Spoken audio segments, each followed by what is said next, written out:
Osmosis को एक diagram की मदद से समझ लेते हैं। स्टूडेंट्स, आपको एक बीकर नजर आ रहा है, ठीक है। इसके अंदर दो डिफरेंट तरह के सॉल्यूशन हैं जो कि सेपरेट हुए हैं, एक सेमी परमेएबल मेम्ब्रेन है, ठीक है। हमारी बॉडी के अंदर ऐसा होता है कि ये सेमी परमेएबल हमारी प्लाज्मा मेम्ब्रेन होती है, जबकि सॉल्यूशन एक साइड का जो सॉल्यूशन है वो हमारा सेल होता है और दूसरी साइड का जो सॉल्यूशन है वो सेल के बाहर वाला सॉल्यूशन होता है, ठीक है। एक सेल के अंदर वाला सॉल्यूशन होता है और एक सेल के बाहर वाला सॉल्यूशन होता है। तो स्टूडेंट्स, यहाँ पे हम लोगों को उन्होंने दिखाया है दो डिफरेंट तरह के सॉल्यूशंस, ठीक है। इस साइड पे है हाइपरटोनिक सॉल्यूशन, इस साइड पे है हाइपोटोनिक सॉल्यूशन। स्टूडेंट्स, अभी हमने बात की कि जो हाइपोटोनिक सॉल्यूशन होता है वो ऐसा सॉल्यूशन होता है जिसके अंदर सोल्यूट की कंसंट्रेशन कम होती है। जहाँ पे सोल्यूट की कंसंट्रेशन कम होगी वहाँ पे सॉल्वेंट की कंसंट्रेशन ज्यादा होगी, ठीक है। क्योंकि सॉल्यूशन के अंदर दो ही चीजें आती हैं, one is solute and the second one is solvent. तो जब एक कम है इसका मतलब दूसरी ज्यादा है। यहाँ पे अब सोल्यूट की कंसंट्रेशन, ये सोल्यूट का मॉलिक्यूल है, ठीक है। तो यहाँ पे ये सिर्फ एक मॉलिक्यूल है, बाकी ये सारे वाटर के मॉलिक्यूल्स हैं, ठीक है। यानी कि जो सॉल्वेंट है, जो वाटर है, उसकी कंसंट्रेशन यहाँ पे हाई है।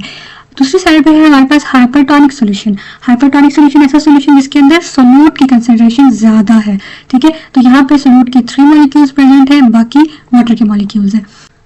स्टूडेंट्स, एक और बात यहाँ पे कि जब भी हम, चाहे हम हाइपोटोनिक सॉल्यूशन की बात कर रहे हो या हाइपरटोनिक सॉल्यूशन की बात कर रहे हो, हम बात करते हैं रिलेट करके, दो सॉल्यूशंस को रिलेट करके। अगर हम ये बात करें ना कि एक सॉल्यूशन हाइपरटोनिक है तो वो हाइपरटोनिक है किसी दूसरे सॉल्यूशन से रिलेट करके, ठीक है।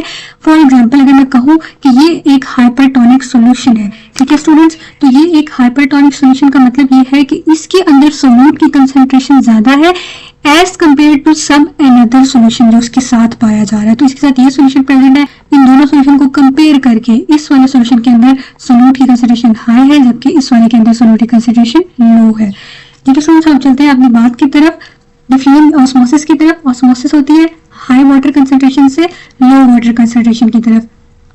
और दूसरी बात हमने ये कही थी कि जहां पे वाटर की कंसंट्रेशन हाई होगी वहां पे सोल्यूट की कंसंट्रेशन कम होगी। तो ये देखिए स्टूडेंट्स, ये एक हाइपोटोनिक सॉल्यूशन है, इसके अंदर वाटर की कंसंट्रेशन हाई है।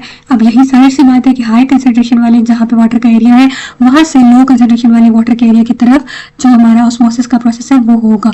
तो और हमने ये भी कहा कि हाइपोटोनिक सॉल्यूशन से हाइपरटोनिक सॉल्यूशन की तरफ डायरेक्शन होती है ऑस्मोसिस की।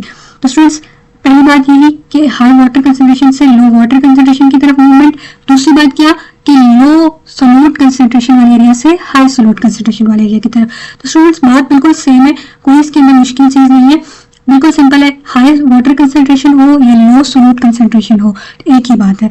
तो हाई वाटर कंसंट्रेशन से लो वाटर कंसंट्रेशन, लो सोल्यूट कंसंट्रेशन से हाई सोल्यूट कंसंट्रेशन की तरफ ऑस्मोसिस की डायरेक्शन होती है।